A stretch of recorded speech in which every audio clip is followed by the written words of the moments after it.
How to find your IP address on Android phone. Hey everybody, welcome back to our channel.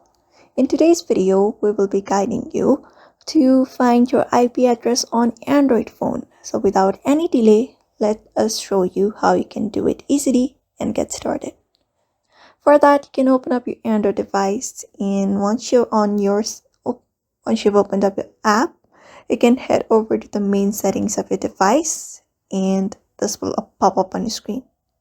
So once you're on your settings, you can scroll down and look for the About section, which you can usually find in the very last option. You can just go ahead and tap on it.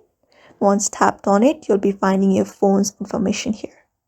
So just go ahead and tap on this option called Status Information, which is on the very first, and you can find your IP address very easily on the third section right here. You can just go ahead and tap on it if you want to copy it, and that is it. That is how you find out your IP address in your Android device by following up this method. So therefore, I hope this video was helpful to you, and then thank you for watching this video.